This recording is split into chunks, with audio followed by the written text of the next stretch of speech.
바이든 정부 출범 이후 사이가 더 나빠지고 있는 미국과 중국이 고위급 회담을 가졌습니다. 그런데 원색적 비난이 오가며 입장 차이만 확인하고 회담이 끝났습니다. 자, 오늘은 이 얘기를 좀 해보겠습니다. 바로 미국과 중국 왜 이렇게 싸우는 거야?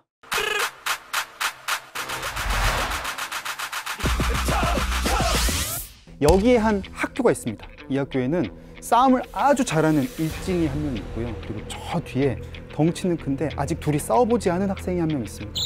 잘 모르니까 잘 못 건드렸겠죠. 바로 이 덩치 큰 학생, 바로 중국입니다. 중국이요, 예전에 서구 사회에서는 굉장히 위협적인 존재로 인식했다고 합니다. 나폴레옹 같은 경우에는요, 중국을 잠자는 사자라고 부를 정도로 견제했던 거죠. 아직 싸워보지 않았으니까. 근데 1800년대에 아편 전쟁을 영국이랑 청나라가 붙게 되죠. 그러면서 영국이 청나라랑 붙어보니까 숭숭 뚫리네? 너무 쉽게 이길 수가 있었던 거예요. 그러니까 서구 사회가 야, 뭐야, 별거 아니잖아, 잠자는 사자 아니었네, 이런 인식이 퍼지기 시작한 거죠.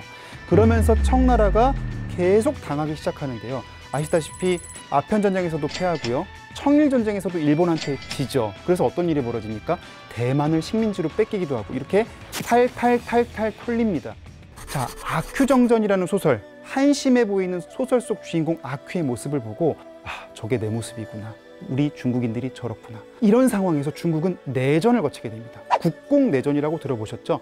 대만과 중국이 분리되게 된 계기가 됐던 내전을 거치고요, 또 문화대혁명, 신해혁명 이런 거 거치면서 국력을 많이 소진한 데다가 1950년 6.25 한국전쟁 때 1.45 때 기억나시죠? 꽹과리 치면서 중국 인민군들 내려오고 바로 이렇게 많은 힘을 쏟아붓게 되면서 중국이 가뜩이나 없는 힘이 점점 더 빠지게 됩니다. 특히 6.25 이후에는 미국이 중국을 적대적으로 인식하게 되면서 중국의 공세 정책을 벌이거든요. 그러니까 쉽게 말해서 근손실이 너무 많이 일어나게 된 거예요. 그래서 1970년대에 이르게 되면 중국 경제가 바닥을 치게 됩니다. 그 당시 우리나라의 1인당 GDP가 1년에 1,400달러 정도였는데 중국은 얼마였을 것 같아요? 얼마였을 것 같아요? 갑자기 물어봤습니다. 100달러입니다. 100달러. 1년에. 얼마나 낮습니까? 그러니까 사실 세계 최빈국이라 해도 정말 뭐 할 말 없을 정도로 가난했습니다. 이렇다 보니까 야, 이거 사회주의고 뭐고 먹고 살기가 힘든 상황까지 가게 된 거예요. 당시 중국 지도자 덩샤오핑이 결단을 내립니다. 그 결단, 1977년에 있었던 바로 중국의 개혁, 개방이 되겠습니다. 뭐가 됐던 일단 먹고 사는 게 더 중요하다. 한마디로 그래서 그때 나온 유명한 말이 뭡니까? 흑묘, 백묘론입니다. 검은 고양이든 흰 고양이든 쥐만 잘 잡으면 된다. 즉 자본주의 체제든 사회주의 체제든 인민을 먹고 살게 하는 게 굉장히 중요하다, 이런 인식이 퍼지게 된 거죠. 그러면서 덩샤오핑이 내세운 외교 노선, 도광양회입니다.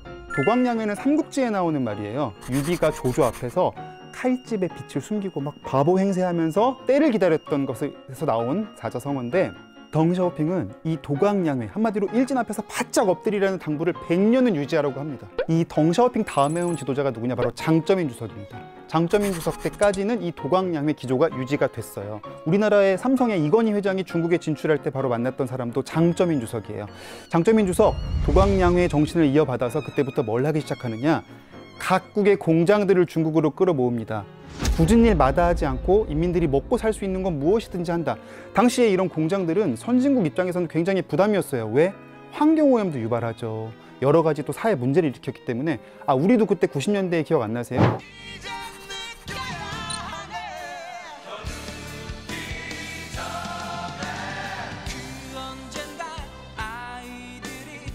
당시에 중진국인 한국조차도 중국을 공장으로 이전하는 데 굉장한 기회 요인이 됐던 거예요. 서로 이해관계가 맞았던 거죠. 중국어를 배워야 앞으로 세계를 지배할 수 있다, 뭐 이런 얘기가 돌 정도로 당시에 사회 문화 현상처럼 돼버렸는데요. 그러면서 그때부터 중국으로 많은 공장들이 이전을 하기 시작합니다.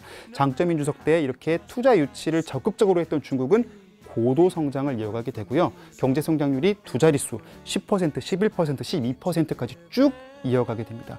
자, 이렇게 잘 오다가 도광양회를 100년 가라고 했잖아요. 근데 100년 못 갔습니다. 바로 2000년대 들어서 이 도광양회 기조가 깨지기 시작하는데 그 깨진 결정적 계기가 있습니다.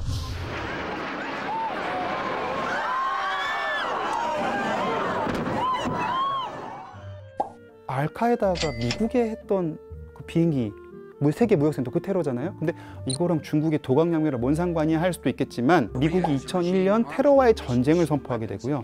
아시다시피 이라크 침공까지 하게 되지 않습니까? 그렇다 보니까 중국 공교롭게도 2001년 세계 무역센터 테러가 발생했을 때 테러와의 전쟁을 슬그머니 지지해요. 나 이 전쟁 지지한다 하면서 중국이 WTO 세계 무역기구에 가입합니다. 중국이 본격적으로 세계 경제 무대로 나오기 시작한 거죠. 후진타오 체제로 들어서면서 이 도강양해가 깨지기 시작합니다. 그러면서 중국이 채택한 노선 화평불기가 됩니다. 화평불기, 화평, 평화롭게, 불기, 성장한다. 그래 니들 잘 싸우든지 말든지 잘 지내. 대신 나는 건드리지 마. 나 조용히 여기서 운동할 거야. 후진타오 주석 체제에서도 두 자릿수의 성장률을 계속 이어가게 되죠. 이렇게 중국이 점점 성장하다 보니까 급기야 2004년에는 유소자귀 노선을 채택합니다. 유소자귀, 유소, 자리가 있으면 작귀, 무엇이든 한다. 즉 이제는 내가 할 말이 있을 때 하기도 하고 가서 학교에서 싸움 나면 끼어들기도 하고 이렇게 되는 거죠. 그 유소자귀 정책의 대표적인 사례가 바로 북핵 문제 해결을 위한 육자회담입니다. 육자회담 베이징에서 열잖아요. 이제는 중국이 그냥 지켜보는 사람이 아닌 거예요. 이제는